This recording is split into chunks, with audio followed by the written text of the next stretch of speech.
Assalamualaikum warahmatullahi wabarakatuh. Perkenalkan, nama saya Muhammad Fikri Andrian dari Universitas PGRI Banyuwangi, Prodi PJKR 2017. Nah, di sini saya akan sedikit menjelaskan tentang modifikasi alat fitness untuk penyakit diabetes dan untuk cedera lengan.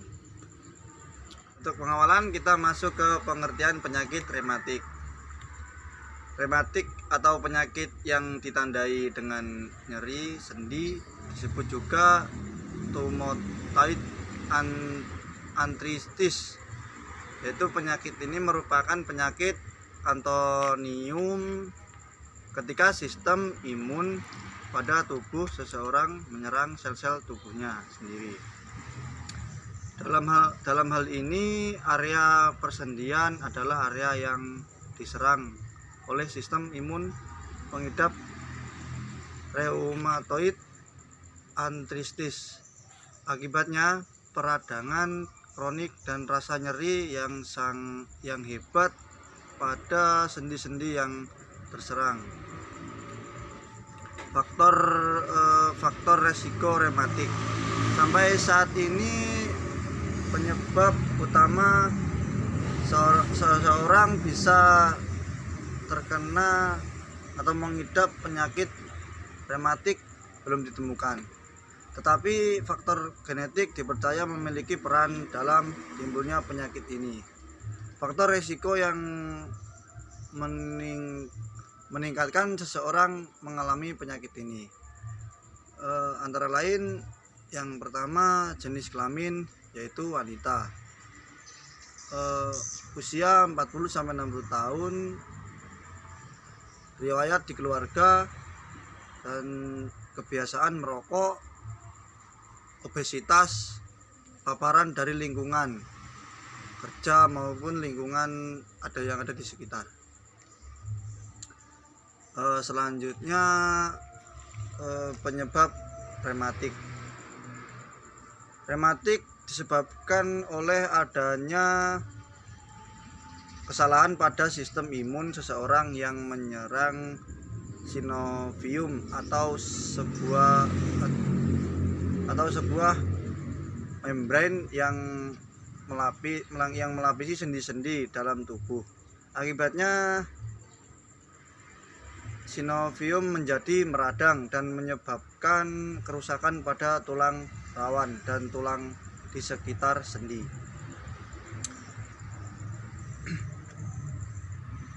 Yang selanjutnya yaitu gejala rematik. Seseorang dengan penyakit rematik biasanya memiliki tanda dan gejala berupa bengkak dan radang pada sendi, serta terdapat kekuatan pada sendi yang memburuk pada pagi hari dan setelah lama diistirahatkan. Selain gejala pada sendi, biasanya pengidap rematik juga memiliki kondisi tubuh yang tidak prima, yang sering kelelahan, lesu, dan lemas.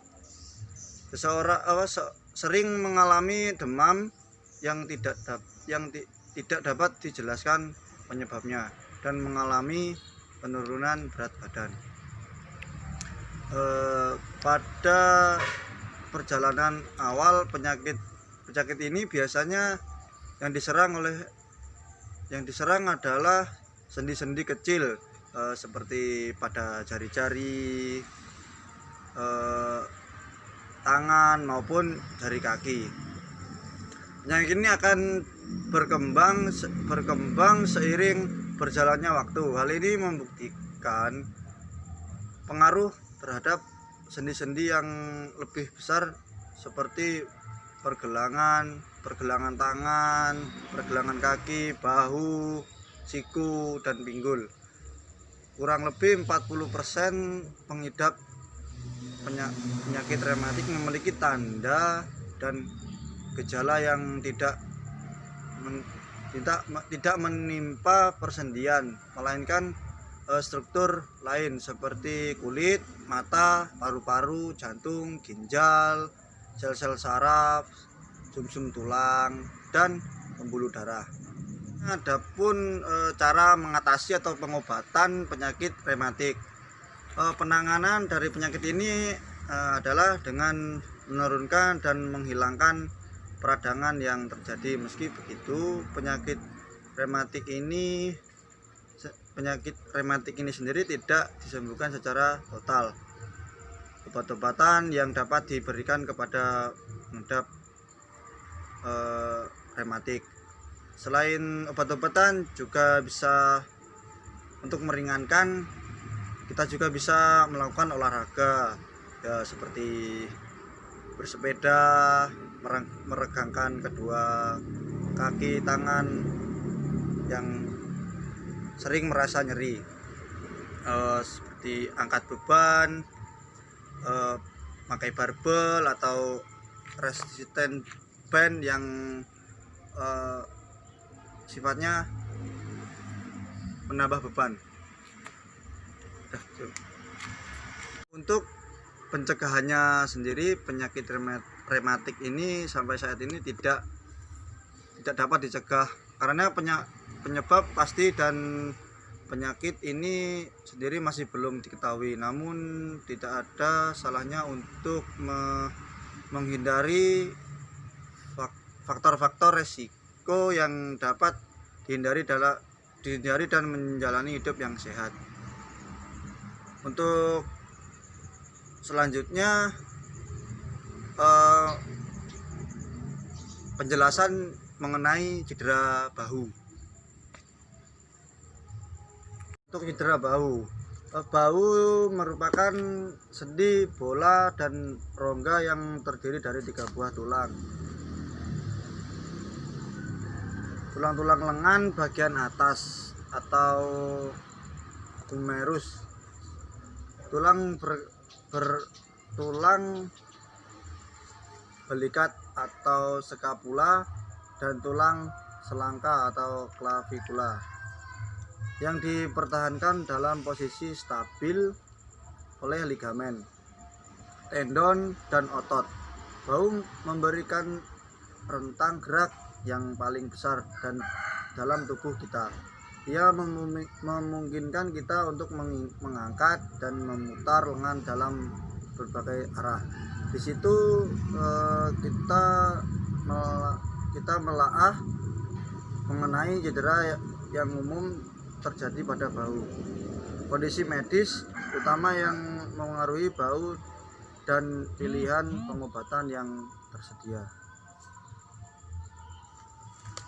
Seringkali terjadi saat melakukan kegiatan olahraga, khususnya olahraga yang membutuhkan gerakan di atas kepala yang berulang dan berlebihan, seperti tenis, bulu tangkis, berenang, dan angkat beban. Cedera juga dapat terjadi saat melakukan kegiatan seharian seperti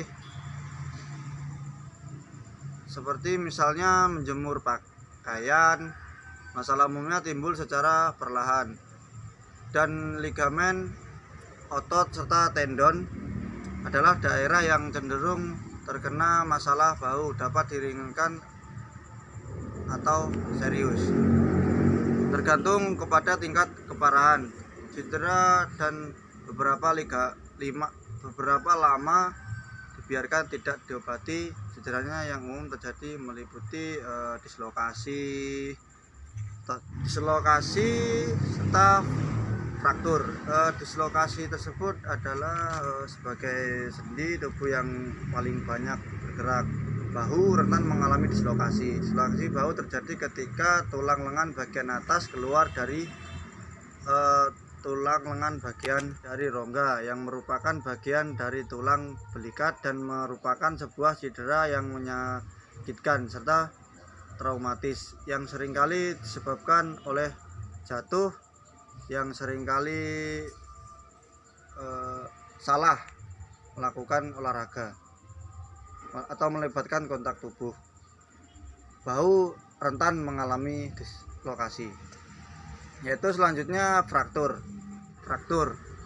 trauma, dapat menyebabkan fraktur pada tulang-tulang yang menyusun bahu, dan cedera tersebut dapat membutuhkan operasi bila benturan menyebabkan tulang menjadi patah dan berpindah tempat dari posisi aslinya. Untuk kasus-kasus yang ringan, pengobatan biasanya membutuhkan imobilisasi dengan bantuan sebuah selempang hingga fragmen tulang sembuh. Biasanya ini memakan waktu kurang lebih 6 sampai 9 bulan memerlukan waktu sekitar 6 sampai 8 untuk materi yang pertama tadi, yaitu penyakit rematik.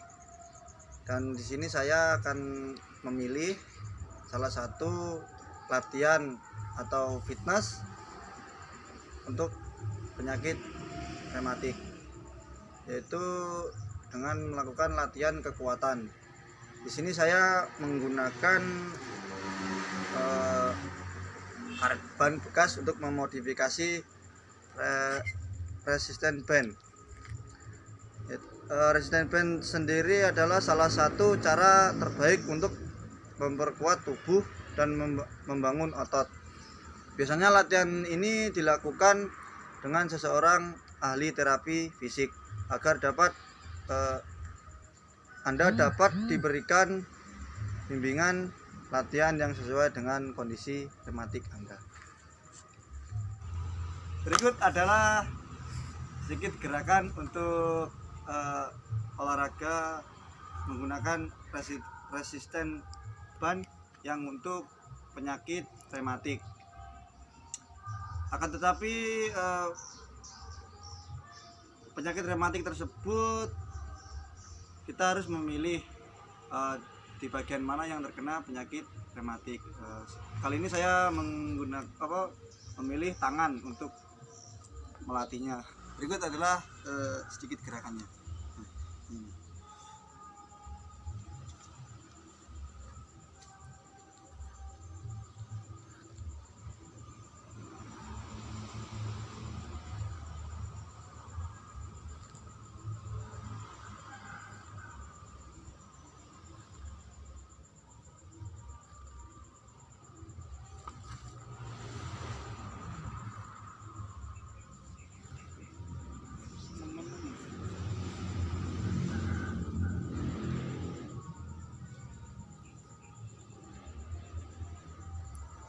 Lakukan latihan tersebut minimal 2 kali dalam seminggu atau 3 kali dalam seminggu dengan waktu 30 menit per latihannya. Untuk materi yang kedua yaitu cedera bahu. Perbanyak melakukan gerakan menarik daripada mendorong. Umumnya kita melakukan berfokus pada gerakan mendorong dan melupakan gerakan menarik. Anda mungkin lebih banyak melakukan press dibanding pull atau row. Berikut saya melakukan gerakan menarik, dan saya di sini menggunakan karet ban bekas untuk memodifikasinya, yang saya letakkan di pohon pepaya. Coba ke atas ya.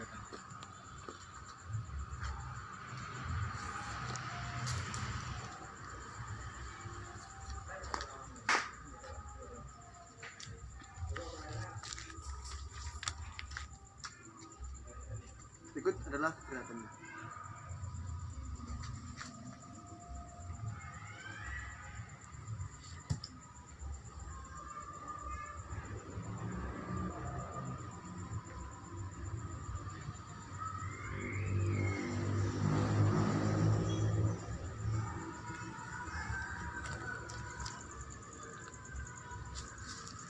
Kita juga dapat merubah gerakan dari yang pertama tadi. Tetap mengutamakan tarikan. Nah, ini.